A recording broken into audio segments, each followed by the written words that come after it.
Jadi kemudian Anda menolak tawaran yang disampaikan oleh PDI Perjuangan. Tetapi kemudian yang beredar setelah itu ada statement, minimal statement dari Ketua DPD PDI Jawa Barat, Ono Surono. Ada tangan-tangan dari luar yang tidak menghendaki Pak Anies diusung di Jawa Barat. Ketika wartawan bertanya spesifik menyebut Mulyono. Jadi sementara tadi Anda katakan yang menolak tawaran itu Anda, tetapi kemudian muncul statement yang lain yang bilang seolah-olah ini ada tangan-tangan yang menghalangi. Ada satu lagi, di dalam proses ini saya sampaikan juga bahwa bila aspirasi ini hanya diusung oleh satu partai, maka perjuangan itu lebih rumit. Jadi Anda mensyaratkan ada partai lain yang mengusung di luar PDI Perjuangan? Ya, harus. Sehingga ada dua partai, nah dari situ kemudian kita bisa, misalnya saya bilang ini saya mempertimbangkan kalau bisa ada dua partai. Dan Anda mengharapkan partai apa? Karena kan Gerindra sudah punya calon. Siapa? Kemudian PKS bersama Nasdem juga sudah punya calon begitu. Gerindranya bersama Golkar. Jadi Anda mengharapkan partai apa sebetulnya yang juga akan bisa mengusung Anda? Saya tahu landscape Jawa Barat dalam artian siapa dicalonkan. Yang saya tahu hanya Pak Deddy Mulyadi dengan Pak Saihu sebagai calon. Yang lainnya kita belum tahu. Jadi ketika saya sampaikan itu, mereka bicarakan. Nah, nampaknya ada partai-partai yang belum atau masih bisa mengusulkan, tapi tidak bisa mengusulkan. Dan saya rasa itu yang menjadi dugaan saya, itu yang menjadi salah satu pertimbangan. Mengapa Pak Ono menceritakan bahwa ada kendala. Itu adalah assessment saya. Anda membuat statement terbuka. Saya mau kutip, partai mana sekarang yang tidak tersandera oleh kekuasaan? Jangankan dimasuki, mencalonkan saja terancam. Bagi yang mengusulkan. Ini apa maksud Anda ketika bicara ini? Ini Anda bicara, apa dasar Anda bicara ini, Mas Anies? Ya. Ayo loh. Coba kita lihat ya, fenomena di beberapa tempat di mana seluruh partai diborong dan lawannya kotak kosong. 2 minggu lalu itu jumlahnya 94 kabupaten kota provinsi. Sekarang sudah di atas 50-an. Artinya ada 40-an yang karena putusan MK berubah. Apa yang terjadi ya? Pilkada kok jadi serba kotak kosong. Apa yang sesungguhnya terjadi ini? Kok bisa begitu banyak kotak kosong? Di Jakarta aja hampir terjadi kotak kosong. Calon independen tidak lolos verifikasi. Sesudah itu jadi lolos verifikasi. Kemudian semua partai dikumpulkan untuk mengusung satu pasang calon. Apakah kurang jelas fenomena yang terjadi ini? Mau pakai penjelasan apa lagi kalau bukan kita lihat kenyataan itu? Penjelasan bahwa ya ini real politik, partai punya hitung-hitungannya sendiri, negosiasi, bagian dari barter, bargaining politik, melihat bagaimana masa depan partai masing-masing, tidak selalu melulu disempitkan bahwa ini ada intervensi kekuasaan kan? Naswa ini nggak tajam, kayak gini pertanyaannya. Berarti partai nggak memandang kau bisa kerja, Anies. Makanya partai lain itu bagaimana mengusahakan calon lain yang bisa kerja untuk Jakarta. Makanya kau nggak dicalonkan oleh mereka. Bagaimana pengalaman lah 2017 sampai 2022 ya. Itu pengalaman buruk buat Jakarta. Kenapa? Karena membiarkan orang yang nggak bisa kerja menjadi gubernur Jakarta. Jangan sampai itu tuh terulang lagi. Ya, aku berani ngomong itu karena aku warga Jakarta. Nggak ada kesinambungan antara pembangunan pusat sama Jakarta, nggak ada. Semua dilawan. Padahal itu harus berkesinambungan. Pemerintah membangun yang di selatan untuk mengatasi banjir. Anies ngotot dengan naturalisasinya. Itu pun 1 kilometer pun nggak ada yang dikerjakan. Sementara kalau dilakukan normalisasi, udah. Kebanjiran akan teratasi, minimal diminimalisir. Tapi ini orang yang nggak bisa kerja. Bagaimana programnya adalah program melawan pusat. Wah, makan itu. Sekarang karmamu ada kan? Ya. Partai politik kan biasa bargaining politik. Ya, ketika sampai kepada pemilihan, ini adalah tentang rakyat diberikan opsi untuk memilih. Dan itu artinya partai memiliki kedaulatan untuk mengusulkan, untuk mengusung. Itu kok tahu? Tapi ketika partai kehilangan kedaulatan, ada yang tidak sehat. Dan ini bukan salah partainya, tapi salah yang memberikan tekanan kepada partai. Tidak seharusnya. Dari mana tapi Anda bisa membuktikan itu, Mas Anies? Sekarang partai-partai semuanya bilang ya karena memang hitung-hitungan politiknya memang tidak bisa mengusung Anies Baswedan kok. Hitung-hitungan politiknya memang yang kami mau usung ini apapun kepentingan politik mereka ya, karena memang mau bergabung atau apapun dorongannya, tapi faktanya memang sekarang yang bisa mengusung partai politik dan mereka membuat keputusan-keputusan sendiri. Karena itu hormati keputusannya. Tetapi kita tahu bahwa keputusan itu adalah keputusan yang merupakan pembalikan atas keputusan sebelumnya. Memang pernah partai politik seperti sekarang ini sudah, ini kita alamin nih. Saya beri contoh paling gampang ya. Anies di Jakarta, Ibu Airin di Banten, hampir tidak jadi calon.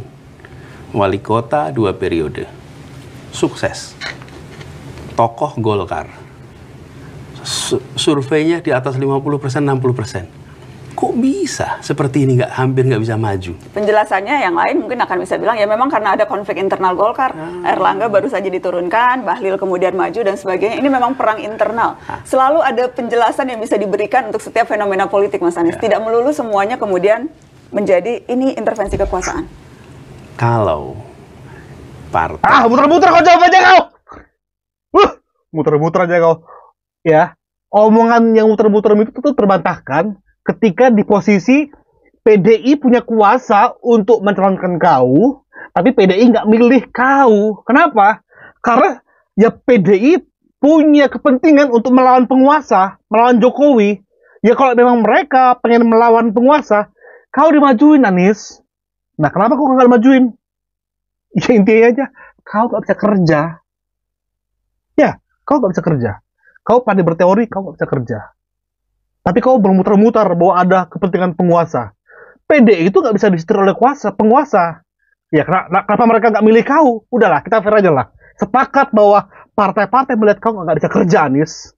Memiliki kedaulatan. Sudah dari dulu-dulu partai itu akan nyalonin. Mana ada partai nggak mau nyalonin orang angkanya 60%? Anda dicalonkan oleh 3 partai politik kok ketika menjadi capres? Jangan Anies. Kenapa? Kalau Anies ketika Anda bilang tersandera kekuasaan semua partai, faktanya ketika Anda maju menjadi capres, ada 3 partai politik yang mendukung Anda, padahal Anda bukan kader PKB, Anda bukan kader Nasdem, Anda bukan kader PKS, tapi Anda dapat tiket dari 3 partai. Ya.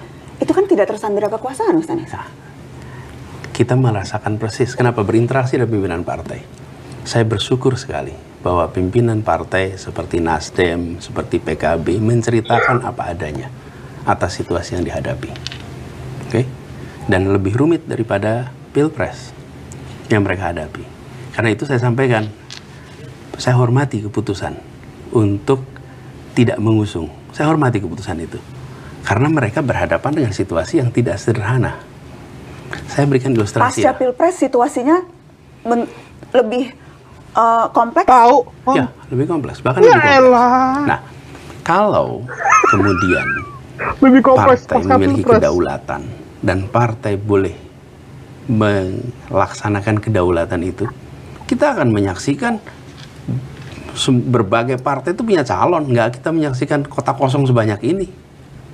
Masa kota kosong banyak ini? Kalkulasinya kan tidak sesederhana itu, Mas Anies. Untuk bisa memajukan orang, perlu tentunya memastikan kadernya cukup bisa mumpuni, elektabilitasnya tinggi, kemudian punya dana yang cukup, kemudian bagaimana hitung-hitungannya, tentunya kan tidak sesederhana ya penjelasan yang tadi Anda sampaikan. Ya. Kalau jumlahnya 3, 5, 10 barangkali boleh. Memang barangkali tempat itu ada calon-calon yang sangat populer sehingga tidak bisa dikalahkan. Tapi kalau kita sampai hampir 10% dari pilkada, itu berarti kota kosong ada sesuatu ini. Dan sesuatu itu? Sesuatu itu adalah pengendalian. Oleh siapapun yang bisa memiliki kekuasaan, tidak bisa dikendalikan tanpa kekuasaan.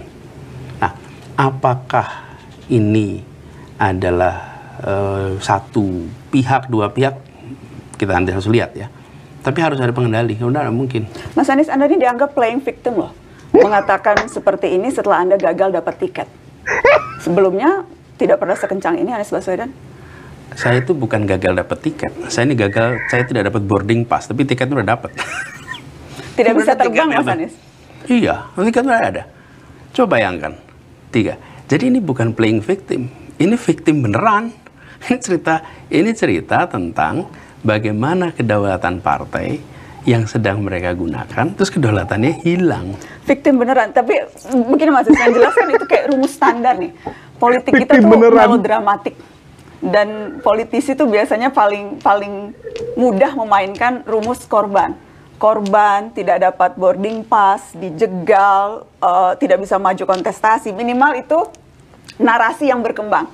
Dikembangkan oleh pendukung Anda dan sekarang kemudian juga Anda sampaikan begitu. Jadi ini memang peran yang sedang Anda mainkan?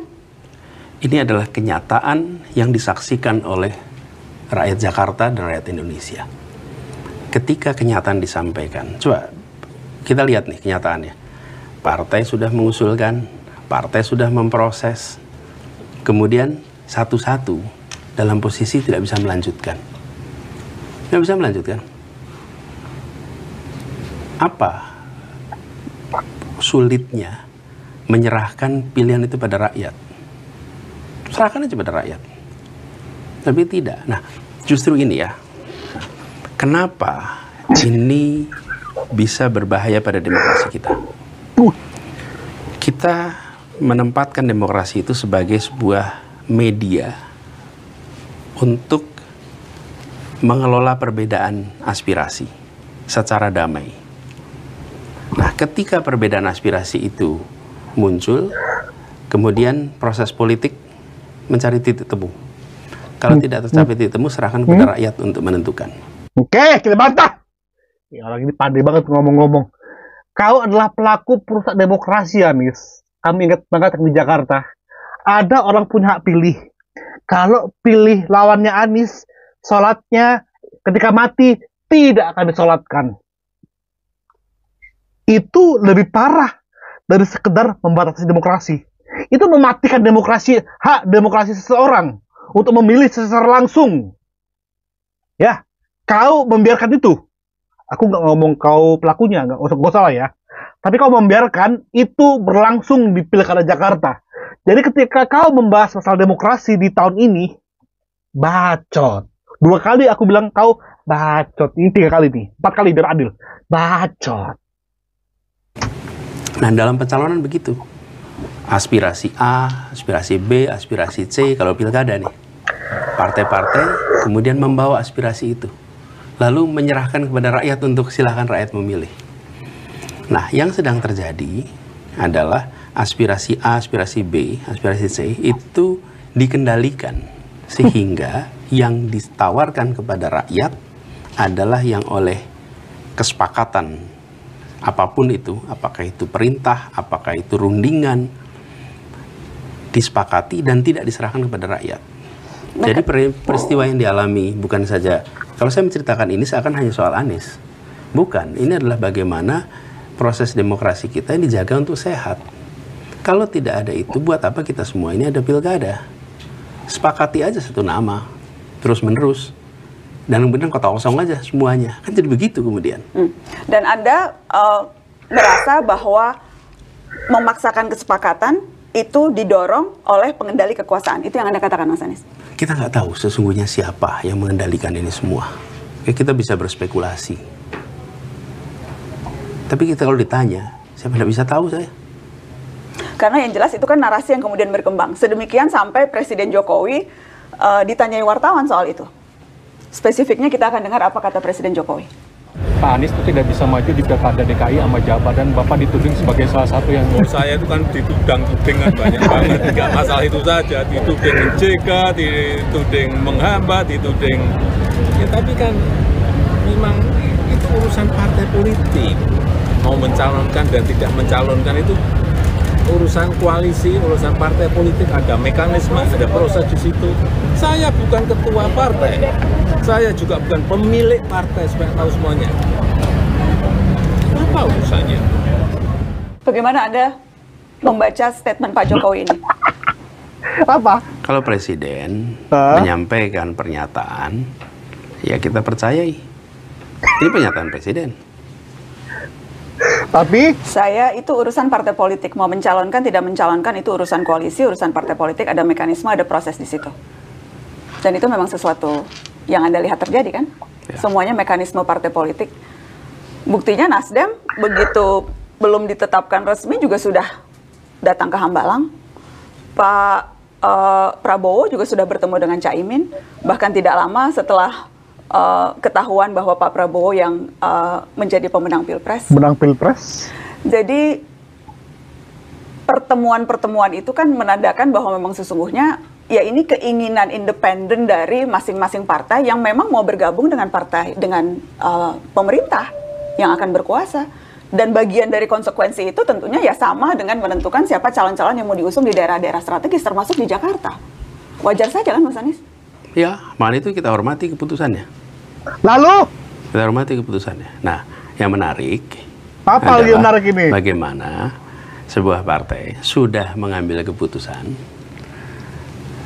kemudian ruang kebebasan itu hilang, sehingga dia harus taat kepada keputusan koalisi bersama. Ruang kebebasan yang hilang atau memang faktor-faktor negosiasi yang berbeda? Apapun itu. Tapi Dan itu sah-sah saja kan dalam partai politik? Iya. Mengambil, mengubah posisi dan sebagainya? Ya, begini, sebagai sebuah keputusan itu dihormati. Oke. Di sisi lain, aspirasi rakyat yang sudah dititipkan lewat partai politik kemudian mengalami kemampatan. Yang harus menjelaskan bukan saya, yang harus menjelaskan adalah partai politik. Kenapa? Karena ada aspirasi rakyat diwujudkan dalam bentuk usulan dari masing-masing daerah yang kemudian pimpinan partai mengambil keputusan. Oke. Itulah sebabnya kenapa saya katakan tadi, kalau kita ingin demokrasi kita ini sehat, maka proses pemilihan orang melalui pilkada itu mencerminkan aspirasi yang ada di rakyat supaya demokrasi kita sehat. Tapi ketika kemudian elit menyeleksi dengan berbagai macam alasan yang tidak sesuai dengan aspirasi rakyat, di situ ada mismatch. Mismatch inilah yang akan membuat hasil pemilu memang legitimate secara hukum, tetapi kekuatan moral di depan rakyat menjadi berkurang. Kenapa? Karena apa yang menjadi aspirasi tidak terungkapkan di situ. Mas Anies. Pandai kan? 2017 Anies ya, rakyat itu menginginkan Ahok. Oke, Ahok. Cuma kau pandai memainkan isu-isu agama, sehingga rakyat yang maunya Ahok akhirnya nggak berani milih Ahok. Karena banyak ancaman-ancaman yang diberikan kalau milih Ahok. Itu nggak rahasia umum lagi, Anies. Ya, itu nggak rahasia umum lagi. Dan ketika kau merasa dijalimi, kau bilang, elit jangan menghalangi keputusan rakyat. Kau menghalangi 2017 kemarin dengan isu-isu agamamu. Hai Anies, Bapak politik identitas, pahami itu, sadari itu.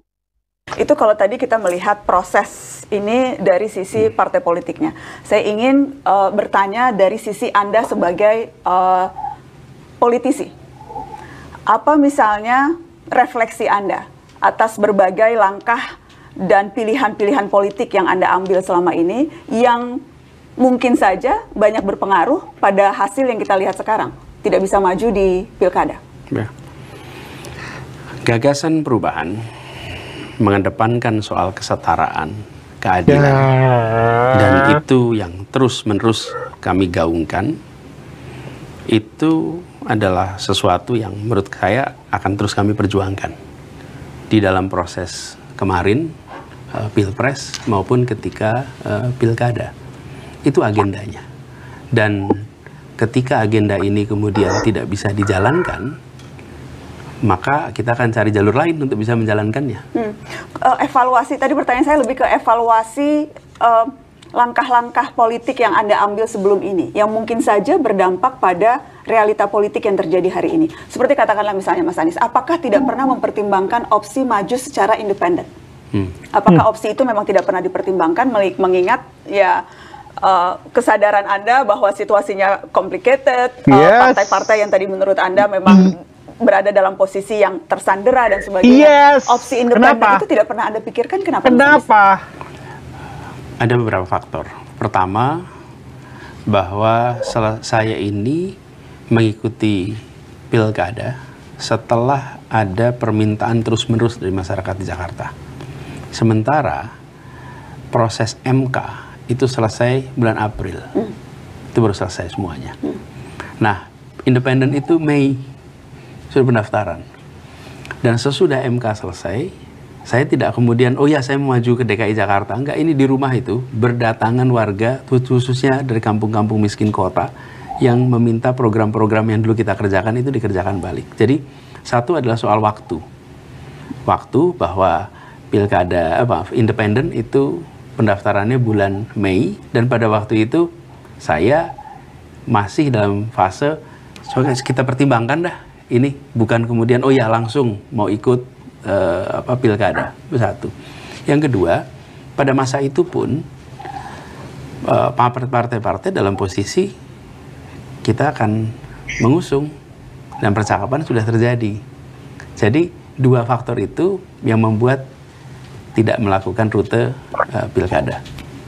Rute independen. Anda menyesalkan itu?